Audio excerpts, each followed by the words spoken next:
Ressens-tu parfois que ton empathie te complique la vie professionnelle, qu'elle pourrait même entraver ton leadership? Allez, on en discute? Bienvenue sur le podcast Les coulisses du speaker, avec Sandrine Apérin, pour une parole authentique et audacieuse. Prendre la parole en public n'a jamais été aussi important qu'aujourd'hui. Et pourtant, tu te sens mal à l'aise. Tu stresses avant une présentation ou un rendez-vous.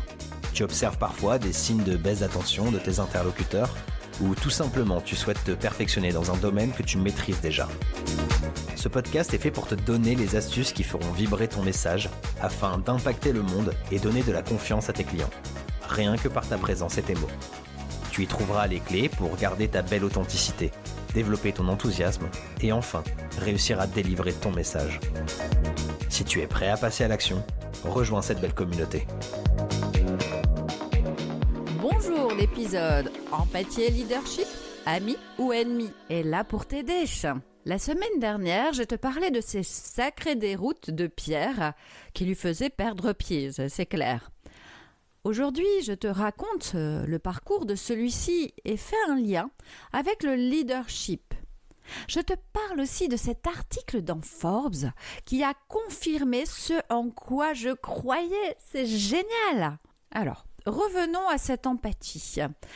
Quand nous avons une forte dose, notre parole peut s'embrouiller. Tu te souviens de Pierre la semaine dernière, épisode 25.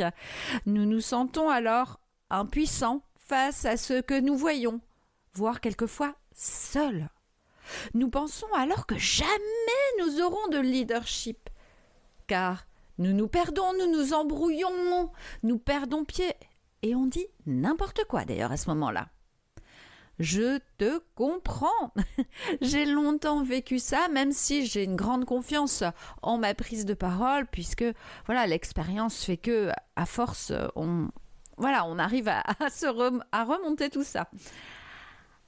Alors écoute ce podcast, il va te donner des ailes. D'ailleurs, est-ce que tu as envie de te sentir libre de vivre avec cette empathie? Revenons à Pierre. Tu te souviens de ces mots qui se sont embrouillés, il a même trébuché, il s'est tellement suradapté à son public qu'il a oublié qui il était. Du coup, il n'a pas du tout impacté. Et quelquefois même, il peut prendre un texte et puis le lire et se dire « comme ça au moins je ne vais pas me tromper ». Peut-être que ça t'a parlé cet épisode 25.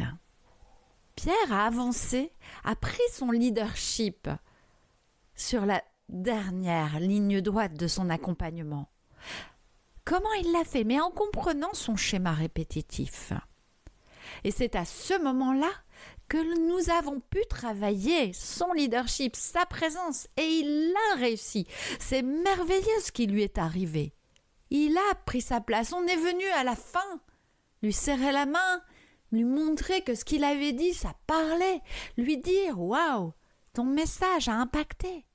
Est-ce que toi aussi, tu as envie de sortir de ces schémas répétitifs, de prendre ta place, de délivrer ton message? Bien sûr, ça ne s'est pas fait tout seul, il y a encore du chemin. Il y a eu des réflexions, des déclics, des changements d'attitude, de posture. Et il a pu s'assumer pleinement avec qui il est. Et ça, c'est génial. Est-ce que ça te parle, te donne envie? D'abord et avant tout, est-ce que l'empathie et le leadership sont compatibles? Allez, ça y est, toutes les croyances de ce leadership à l'ancienne reviennent dans ta tête. C'est pyramidal, si tu es trop proche des personnes, des salariés, des équipes, tu vas te perdre, tu vas tout leur laisser passer, tu dois leur montrer que c'est toi le chef ici. D'ailleurs, es-tu d'accord avec ces croyances? Alors, revenons aux avantages de l'empathie en prise de parole en public. D'abord, tu vas avoir une meilleure connexion aux autres.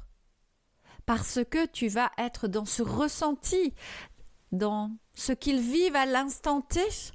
Et ça va se ressentir dans le public. Du coup, tu vas créer un climat de confiance. Les auditeurs vont se sentir compris et surtout écoutés. Tu vas alors adapter ton discours. Pas te suradapter. Adapter tes mots, tes anecdotes pour pouvoir rentrer en lien. Du coup, il y aura une résonance émotionnelle. Parce que quand on est empathique, on y met encore toutes les émotions que l'on a vécues quand on a observé une expérience, quand on l'a explorée en fait. Et du coup, le public va créer une connexion durable avec qui tu es. Et c'est ça qui est essentiel. Mais quel lien avec le leadership ? Pierre s'est appuyé sur son empathie pour prendre sa place, son pouvoir. Et oui, bien sûr, il n'y a pas que l'empathie, mais il s'est appuyé sur ses ressentis qu'il pouvait vivre. Il a mis en place des actions pour gérer son stress par rapport à cette empathie, pas par rapport à une technique lambda. Non, il s'est appuyé sur ça. Est-ce que toi aussi tu as envie de comprendre ? Mais qu'est-ce que je peux faire moi quand je suis empathique pour dépasser mon stress ? J'en parle d'ailleurs dans l'épisode 25. Je te donne déjà un exemple. Est-ce que toi, tu as vraiment envie de prendre ta place, ton pouvoir ? J'écoute beaucoup en audio, en podcast, en vidéo, des grands leaders du monde entier actuel. Et à chaque fois, revient ce mot de l'empathie. Pour être un vrai leader, au XXIe siècle, l'empathie est à développer. D'ailleurs, même au XXe, certains grands leaders ont eu cette empathie. C'est une énorme force. Et sache que d'ailleurs, cette empathie est innée. Il y a eu des recherches sur le sujet, où un enfant d'à peu près 2 ans était capable de ressentir la difficulté d'un adulte en face de lui. On la perd au fur et à mesure dans la vie.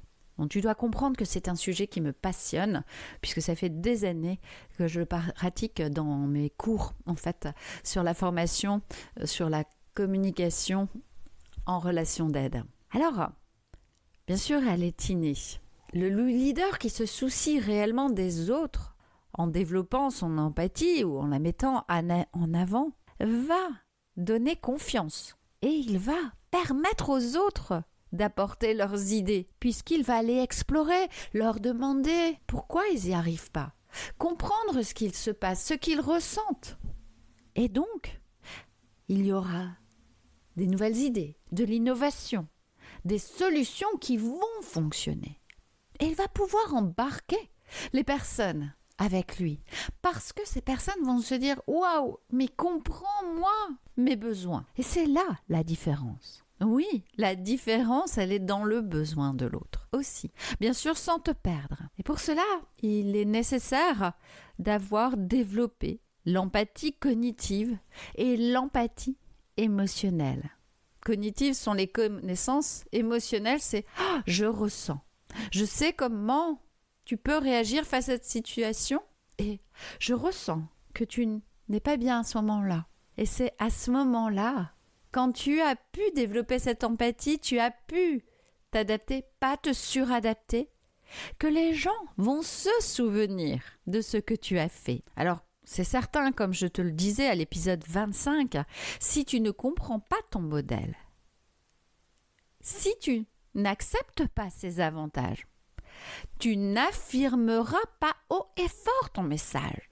Tu n'impacteras pas de la même façon. D'ailleurs, c'est certain.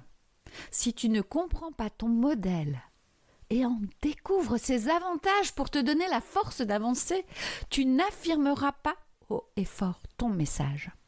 D'ailleurs, dans l'article de Forbes, qui est quand même un magazine hyper impactant, d'ailleurs les liens sont dans la bio de ce podcast, tu découvriras ces chiffres qui démontrent les avantages d'être un dirigeant empathique. Le titre, c'est « L'empathie est la compétence de leadership la plus importante selon les recherches ». Waouh! Comme ça fait du bien! Alors, qu'est-ce que t'en penses? Est-ce que tu as envie d'être ce leader empathique? Est-ce que ça te donne une vibration forte et puissante? Moi, je te dirais, crois en cette force de ton empathie. Libère ton leadership qui te ressemble et passe à l'action. Mais fais-toi aider. Si tu as dit oui tout le long de cet épisode, fais-toi aider.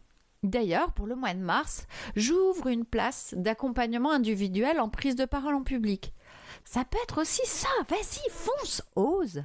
Mon grand rêve, que tu sois épanoui, que tu puisses exprimer ton authenticité et affirmer haut et fort ton message. Si cela t'intéresse, prends un rendez-vous de 20 minutes avec moi. Les liens sont dans ma bio sur mes réseaux sociaux. Oh, j'attends vite de tes nouvelles. Merci à toi de m'avoir écouté. Alors si tu as envie de continuer à me suivre, n'hésite pas à t'inscrire à ma newsletter, à t'inscrire à mon podcast, à le diffuser autour de toi parce que ça va certainement aider des personnes. Et puis, si tu as envie de mettre un commentaire, n'hésite pas à même me poser une question. Je n'hésiterai pas à te répondre, c'est vraiment important pour moi. Et puis, si tu peux mettre des étoiles, ce sera encore mieux parce que ça va m'aider à le diffuser encore plus. Ici, c'était Sandrine Perrin. J'ai créé les coulisses du speaker pour t'aider à avoir une parole authentique, audacieuse, prise avec plaisir en tant que manager et entrepreneur. Bienvenue dans mon univers.